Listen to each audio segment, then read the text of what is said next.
Okay, hi. So hi everyone, and thank you Hello. all for joining us this morning for a very different type of learning. I think we all been challenged in the past week or two about other like engagement opportunities, but I thought that could be a really good way for all of us to get to know each other and to learn together a little bit about Israel. So if we haven't had the chance to meet in person, I'm the shlicha for the Jewish Federation here in Houston, which basically means that I came from Israel to Houston for a 2 years program to educate about Israel, to talk about Israel, and just to bring a little bit more of Israel to our lovely community. So I've been here for a year and a half now, and I have about 6 months left. I don't know, maybe some of the kids and the teens here met my husband, Gil, who's the shaliach for the JCC, and he came to HCRJ a few times. And I was at ACRJ a few times as well for like adult education. And then Justin reached out to me thinking that we can have another online Zoom conversation. So I thought that could be a really good way.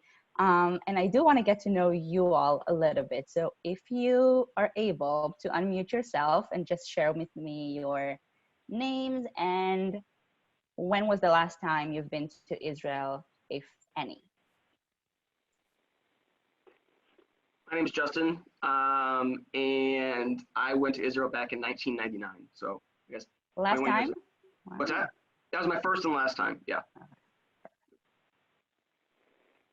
Hi, my name's Jennifer, and the last time and the only time I was in Israel was in high school as a junior. I think that must have been 1994 or 5. And this is my son, Sammy. Say hi, Sammy. Hello. He's 13 and he's never been to Israel, but we're looking at planning a trip in the next couple years. Hi, I'm Jen's sister, Carolyn, and the last time I was there was also 1999, like Justin. Were we on the same trip? No, I'm just kidding. It was, I went for the first time in 91 with Green Family Camp, and in 99 on my honeymoon. And then these are my kids. None of them have been to Israel, but we're planning to go for this one's bar mitzvah in 2 years. Who has kids? Thank you all. Is there anyone else who would like to share their names? Maybe turn on the video so we can see you.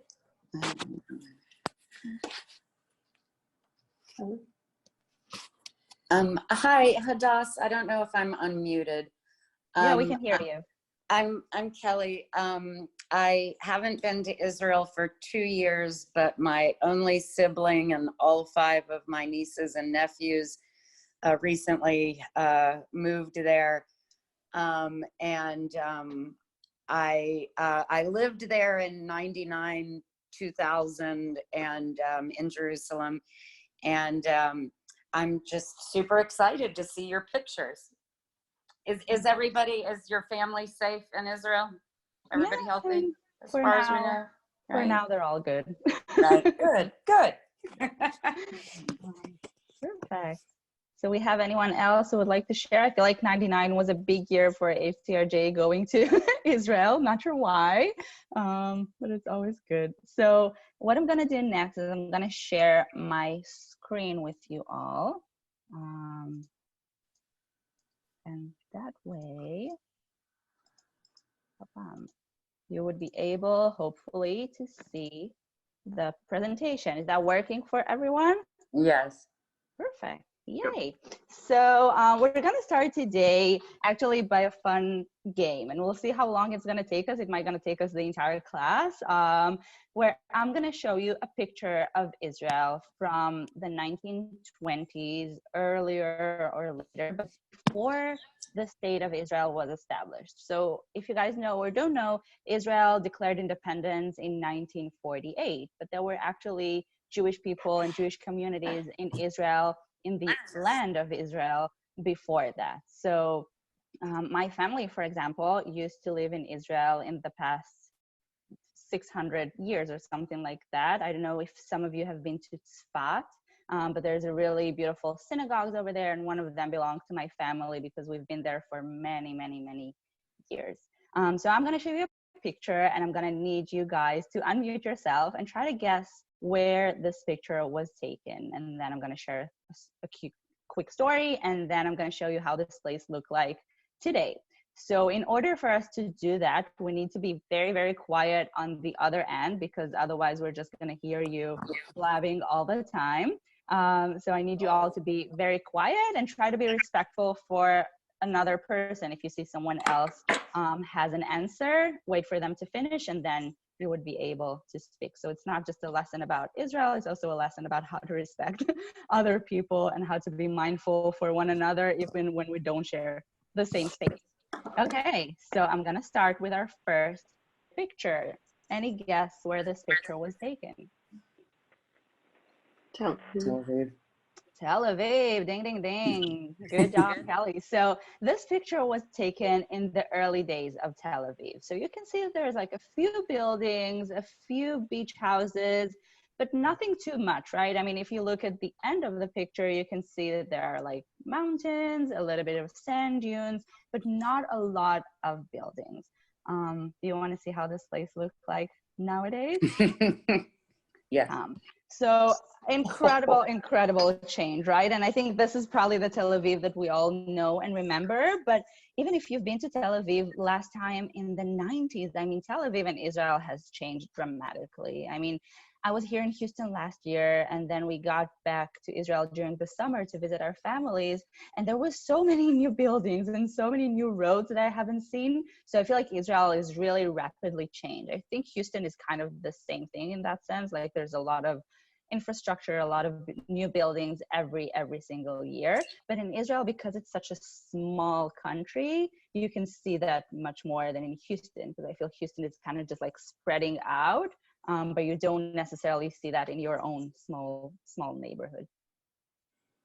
Okay, so we're gonna look at pictures from Tel Aviv now, and you need to guess where in Tel Aviv the picture was taken, or what is the place that we see in the picture. So any guesses what the small building is?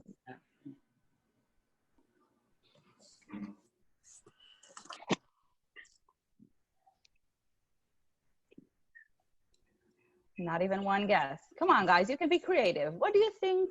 What do you think some new people would build a small building for in a new city? Welcome center. Sure. Welcome center is a great idea. I don't think they were that well established at that time, but it's a great idea. Say that louder, friend. Well. Oh, well, that's a really good idea. So I don't know if you know that about Tel Aviv, because now it's like this big, awesome city. But back in the days, there was nothing but sand. And because it's really close to the sea and to the beach, there's actually no wells in this area of Israel. You can find more wells if you go a little bit east towards the mountains of Jerusalem. That's where you can find wells. But this is a great idea because people needed water to drink. So other than water to drink, people need food, and people needed coffee, and people want a place for them and their friends and neighbors to get together. So the first people who actually came to Tel Aviv were immigrants from Germany.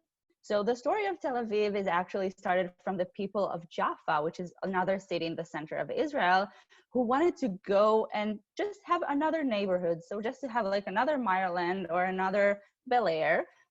Outside of Jaffa, but they still wanted to stay in the same area-ish. So they just went and opened up a new neighborhood. They didn't thought it's going to be a city. They didn't thought it's going to be the first Hebrew city. They started as a small neighborhood. And then the people who immigrated from Germany, you know, they had those beautiful kiosks and those beautiful cafes and great restaurants that they remembered from Germany. And they thought we should bring this idea and this concept to the new Israel, right? We want to have a place in the city that is now just building where we can meet everyone and talk and chat and sell some coffee and newspaper and kind of have like a small gathering place for the neighborhood. So as you can see, there's like little kids next to the kiosk. So the little building in the middle is the kiosk. But then on the side, there's not a lot, right? You can see like a few buildings on the side. But other than that is just sand. Okay, and this is how this place look like nowadays. So you can see that the small building was actually restored and renovated, and it's now an espresso bar. So it's like a coffee place for people to come, and it's in the center of Rothschild Boulevard. So if you've been to Tel Aviv, you've been to Rothschild Boulevard for sure, because it's one of the main roads in the city. But for me, the thing that interesting the most is not even the small kiosk in the middle, but it's what you can see around it, right? On the first picture, there was almost nothing around surrounding it. And now you can see the buildings and you can see the roads and you can see the cars, which really tells you how much the city has grown in the past 100 years. Okay, any guesses what this building is? Capital? The capital. Bam, bam, bam. So this is or was the first city hall of Tel Aviv. So it was like the municipality where people get together and talked about the culture and had trials and stuff like that, like the same as any other city hall. It's where the first mayor used to sit. And if you take a look, it's really, really funny to look at the little car that you can see park over there. And this is almost like the only way to know that this picture was taken in the 20s or 30s, because it's really an old type of car that you cannot see probably anywhere nowadays. Any thought how this building look like today? Do you think it's still the city hall? Maybe. Maybe it could be, right? It could be that they just kept the same building. Go ahead. Maybe it's like a museum. Museum. Oh my, you're so smart. I love it. So this is how the building looks like nowadays, and it's actually a museum to share about the history of the city and the heritage of the first people who came to the city. So good job. You guys are really, really smart. And there's actually a new city hall that if you've been to Rabin Square in Tel Aviv, it's like the center of the city. There's a lot of protest over there every once in a while because Israeli love to go out to the street and protest against different things. So the big building on the side, that's the new city hall, and it's much bigger because the city became so much bigger that they couldn't fit all the people who were working at the city hall in this small building. So they turned it into a beautiful museum to share about the history. Okay, any guess what this building is? A library. A library, good idea. Why do you think it's a library? It just has lots of doors. There's a school bus there. Oh wait, is it a school? I think it's just a regular bus. Yeah, because you know something funny, we don't have school buses in Israel. It's not a thing. Oh. But right, it looks a little bit, it looks fancy, right? You can tell it's not just like an ordinary apartment, right? You can tell it's something a little bit more cultural. Is it a theater? It is a theater. Ding, ding, ding. Good job. So this is Israel actually first theater, which will become Israel National Theater, Habima. So as I mentioned, the city of Tel Aviv was established by people who immigrated from all over the world. And another group of young people who came to the new established Tel Aviv was a group of young people from Russia. And in Russia, they had like a small community theater where they like put together shows and concerts for like their neighborhood. Some of that was Hebrew and Jewish, and some of that was just a regular theater shows. And then they came to Israel and they thought, well, you know what? This city has so many people who came from Europe. And the same thing with the kiosk. They wanted to open up a little grocery store, and they wanted to make sure that people would have the same cultural life as they had in Europe before immigrated to Israel. So they decided to establish a theater, and that was the first building of the theater, which now is Israel National Theater. It's in the center of Tel Aviv as well. And this is how the theater looks like nowadays. So they really decided to keep on with the same structure, but they needed much bigger space because as a national theater, you have the biggest production in Israel and you want to make sure that everyone has room and space. So they still kept this round glass thingy in order to kind of like honor the heritage, but they needed to build a much bigger building, and that is the building that we can see on the left. And another something really interesting to look at is the bus, right? We were looking at the bus before. It looked like an old school bus. And here you can see the relatively new Egged buses, which Egged is like the metro of Israel. Okay, any guesses? What do we see in this picture?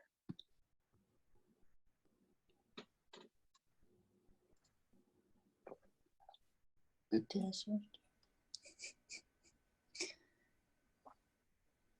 So can someone just describe, what do we see in this picture?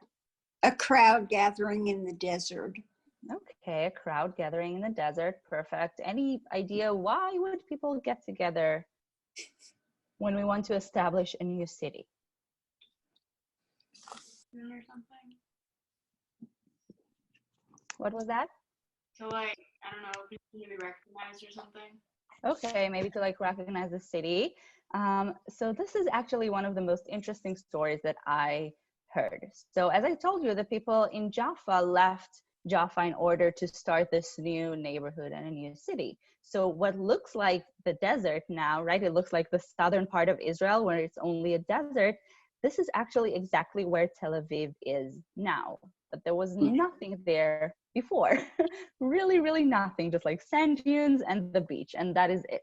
So the people who got together wanted to find out a nice way to make sure that everyone would get a field or like a territory in this new city. So they all, and these are all the people who established Tel Aviv. So they all went to this ground in the middle of nowhere close to Jaffa, and they draw on the sand a big square. And this big square, they divided into a few smaller squares, and they put a number onto each and every one of those squares. And then, just like the lottery, they pulled up a number, gave it to a person, and that was their territory to build up their house or their businesses or whatever they want.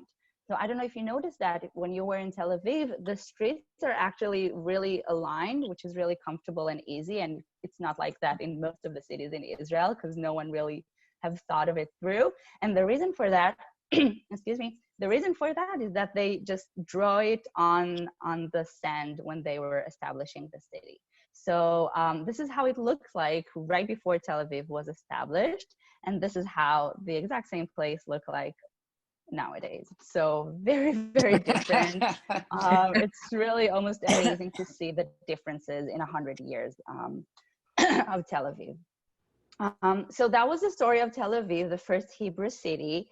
And from Tel Aviv, we're going to go to another big city in Israel. Any guesses? Yerushalayim. Jerusalem. Great job. You guys are so smart. So as you can see, this is the old city of Jerusalem. So when we think of the image of Jerusalem, that's kind of the area that we think of with the Western Wall and the Al-Aqsa Mosque. And we can see the walls of the old city of Jerusalem, and we can see that the walls surrounding the entire city. I'm just like placing the mouse over there on the side so you can see.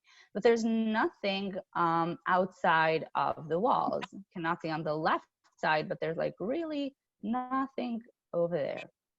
And the reason for that is that the Jewish community who lived in Israel before Israel state was established wanted to be together. You know, it's kind of easier to live your life when you're close with the people that you love or when you live in a closed neighborhood. And that was kind of the walls for them. It kind of kept them safe.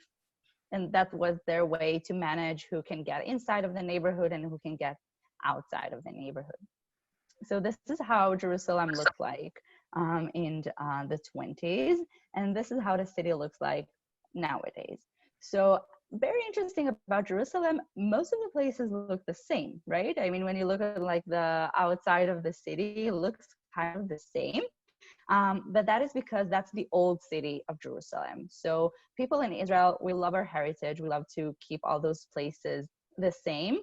And another reason for that is that this place, the old city of Jerusalem, is a holy site, not just for the Jews, right? But also for the Muslim and for the Christians. And if you want to make any change in that area, you would get a lot of people upset. And a great example for that is that there's a ladder hanging outside of a building in the old city of Jerusalem. just hanging there since 1948. But because it's not really sure who is in charge of this area, no one wants to move that ladder. So the ladder is standing there for 70 years without anyone remove it, because it's really, really hard, and you don't want to make anyone angry, and you want to respect everyone else, who also the city is important to them. So that is kind of the story of the old city of Jerusalem. Okay, next picture. What do we see in this one? A train station. Ah, train station, ding, ding, ding. So this is, or was, the train station in Jerusalem. And I don't know if you noticed that, but the city of Jerusalem is really on the top of a mountain, right? So it can be very, very challenging to build a train station.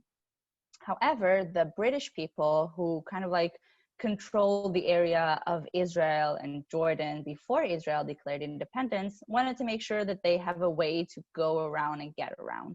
So they decided to build the train station. And it's really funny because you can see that the name of the train station only says the name of the city in English and in Arabic, but not in Hebrew, which nowadays it probably would be Hebrew and then English and then Arabic, because three of those languages has a different like a legal place in Israel. So every sign must be translated to English and to Arabic as well.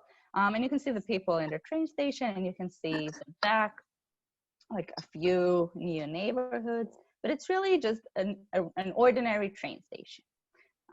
What do you think? You think that this train station still exists even in Jerusalem? Michael just called, Yeah. so I can find. Yeah. So we think it does exist. Okay, do you think it's still a train station? Maybe.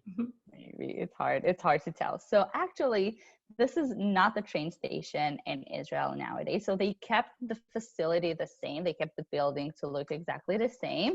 But actually nowadays, it's like a shopping center, shopping mall where you can just like go around. They still kept the lines or like the tracks, but there's no active train station over there. So if you'll ever go to Jerusalem soon, you can go to like the old train station, which is just like a nice restaurants and cafes and markets, which is a really, really cool part of the city nowadays.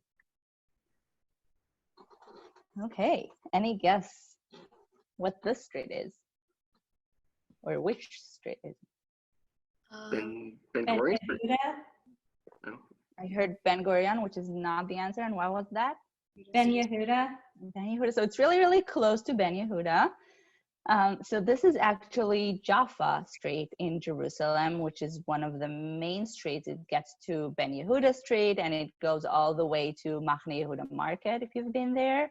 And this is really a beautiful street. You can see a lot of people going there. You can see that there's almost like no separation between the road and the sidewalk, because you can see the truck in the middle of the street on the left bottom corner over there, and then just people walking. And this is how the exact same building looks like nowadays. So the city of Jerusalem, it's really important for them to keep the heritage and keep all their buildings exactly the same. However, they still open up for new ideas. And actually a few years ago, they decided to renovate Jaffa Street, close it completely for traffic, and build a railway on the middle of the street as well. So it kind of looked more European, where you can just like walk wherever you want. There's the light train, in the middle of the street, and it's really one of the most beautiful places in Jerusalem nowadays.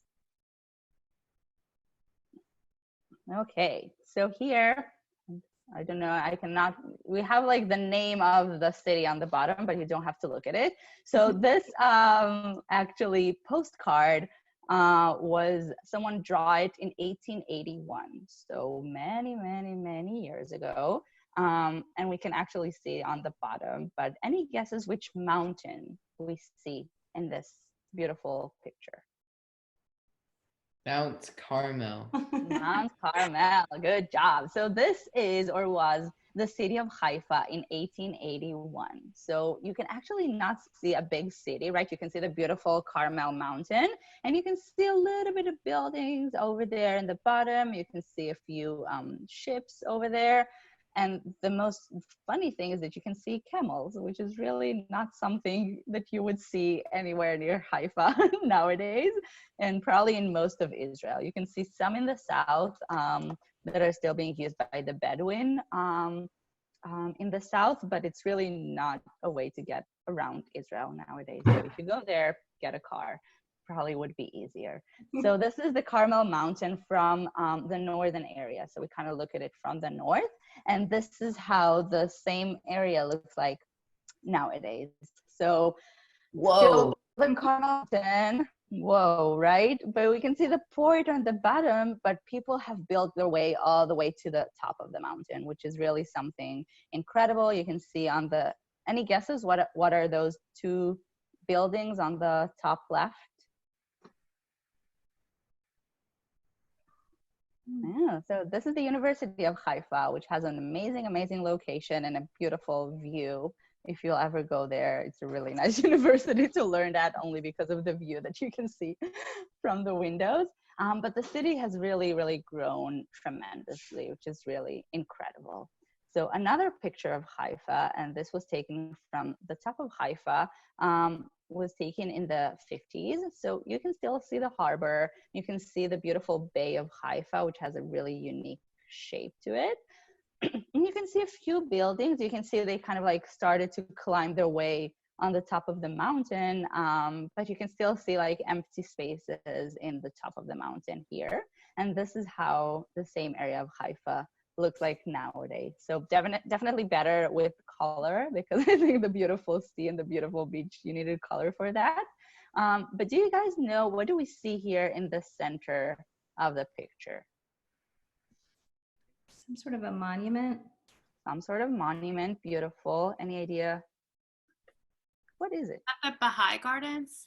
Is that? It is the Baha'i Garden. Beautiful. So Baha'i is another religion that we don't hear about that often because it's not very, very big.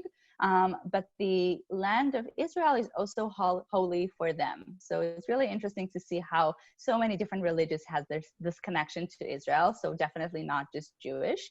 And Haifa is really known for being a very tolerant city, and where people live in coexistence in a really, really beautiful way. And so the Baha'i, because this area is really holy to them, they have their biggest center in Haifa, Israel. So this beautiful building that we see here in the middle, it's actually one of their temples, and you can see the gardens over there as well. And they also have another center in another city that we're going to talk about really soon. So we can see the port over there. And any guess what is this building that I'm pointing at now? A theater? A what? A theater? It's not a theater. Like a cruise terminal? I don't know. Or... So this is actually one of the biggest bakeries in Israel, or not bakery, the wherever you, how do you call it? The place that you grind the wheat to make flour. Factory. A mill. A mill, yeah, something like that. And it's really, really funny because it's still working. It's been working in the past 100 years, and it's still working. So every baker in Israel who needs to get flour is most likely to get its flour from here. Any guesses why this building was built in the location that is at? For import and export, possibly, since you're on the water. Yay, perfect. So import and export is really important for Israel economy. And actually we send, which is kind of funny, but we send a lot of our flour to Italy, because Italy needs to make pasta, and they need to make bread, and they need to make pizza. And they apparently need some really high quality flour that apparently Israel has, which is really, really funny and interesting. Okay, next city. So it's another city where we have a center of Baha'i, but we also have there a very big Muslim community. Any guesses? This is like the advanced version. We started with Tel Aviv, with Jerusalem, Haifa. Now it's gonna get harder. So this is actually the city of Akko, or Akka, which is a very it's a very well-known city in the northwest of Israel. So it's also right next to the water and next to the beach. And actually here you can see on the right side the big mosque of of Akko. And the reason for that they have such a big mosque is there's a really big Muslim community in the city. So that's how it looked like in the early days of Israel. And this is how the mosque look like nowadays. So any guesses what this place does nowadays or what it's used for? Is it still a mosque? So it's actually not. It looks like a still ongoing fully functioning mosque, but it's not. Muslim museum. Muslim museum, beautiful. So we have a lot of museums in Israel, as it seems from this presentation, which is really true. But it's really important for people in Israel to educate other people. And because there's a really big Muslim community over there, they kind of took the advantage and opened up an Islam museum to talk about what is the Muslim community, what the Muslim community does in Israel, and how do they live together with their Jewish and Christian neighbors in Akko. So this is a Muslim heritage museum, if we can call it that way. And that's how the old city of Akko looks like nowadays. So you can see the mosque that we saw over here on the right corner. And once again, you can see the walls of the city surrounding it from any enemies. And I don't know if you know that, but a very, very interesting story. So because the city has a, first of all, beautiful location, right? It's right next to the mountains of the Galilee. And you can see that the beach is really beautiful and they have the small harbor. It was actually a really good strategic point for a lot of people to come. And a lot of people over the years tried to take over the city of Akko and the area of Akko. And the most famous one was Napoleon, who tried to come with the French army and conquer the area of Napoleon. And right on the side of the picture, if we would able to see that, there's a small hill called Napoleon Hill in Akko, which is really cute. Okay, we have a few more cities left. Any guess which city is that? It's really hard one though.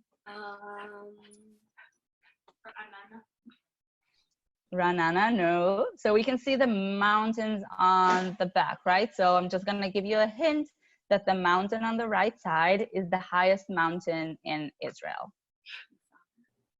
So Eilat? No, so exactly opposite. So the highest mountain is all the way up in the north, and Eilat is the most southern city in Israel. So we're still up north. So I'm just gonna share that with you because probably not a lot of people know the city because it's not a very touristic city, so not a lot of people go there. But this is the city of Kiryat Shmona. And the story of Kiryat Shmona is really interesting. Probably you've never heard about it, and there's probably a reason for that because it's really not touristic, so not a lot of people go there. Even Israelis would go there only when they're driving to the Hermon mountain to see some snow because it's the only snowy mountain in Israel during winter time. But the story of Kiryat Shmona is really interesting. So Kiryat in Hebrew is kind of like a center. So we have a lot of different Kiryat something in Israel. So we have Kiryat Shmona, we have Kiryat Bialik, which is another city, we have Kiryat Chaim. So it's really like a common name to start a name of a city. But do you know what Shmona is, or Shmone? Eight, great. So it's the number 8 in Hebrew. And the reason for that they decided to name it the center of the 8 sounds maybe a little bit odd, but it actually share the story of the 8 people who lost their lives in the Battle of Tel Aviv. So I don't know if you've heard about Yosef Trumpeldor and his friends who were in the early days of Israel. They were big pioneers and they lived in that area and they were fighting against the British people and against the French people so they can live in this area. So the city decided to honor them and honor their memory and to name the city after the 8 people who lost their lives in the Battle of Tel Aviv.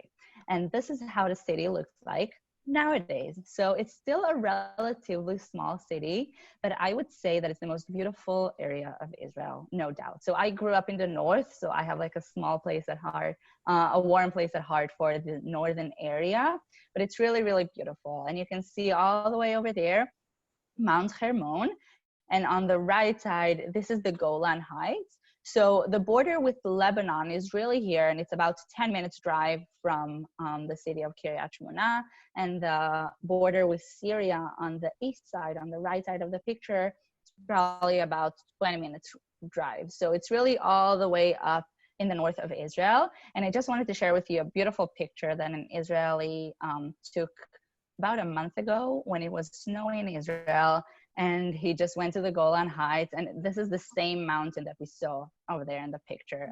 But it's really, really beautiful, and it's definitely a picture that if you look at it, you don't necessarily think it was taken in Israel, but Israel just looked very, very different. So you can see the desert in the south, and you can see this beautiful snowy mountain all the way to the top. So this would be our last city of today. Any guesses? It's a very random city, I admit.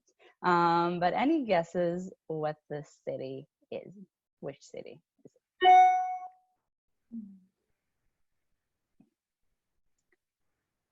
So this is actually the city of Beersheba, which is the largest city in the south of Israel. It's the fourth largest city in Israel, so kind of like Houston to the United States. But it's a very holy city to Jews, even though not a lot of people know the story. Do you remember any biblical story about Beersheba?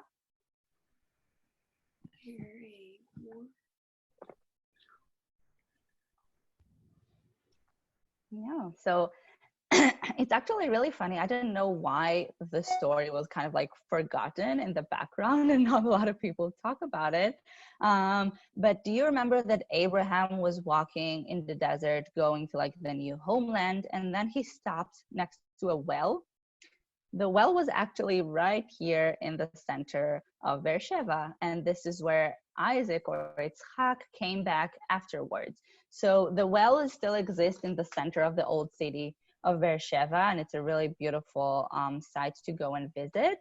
But the city has changed dramatically. So you can see that there's not a lot going on in the city when it just started. There's a lot of sand in the back. So this picture was taken in 1938. And this is how the city looks like nowadays. So once again, a big change. You can almost never know that it was the same city, and you can still see a little bit of the sand dunes on the right side.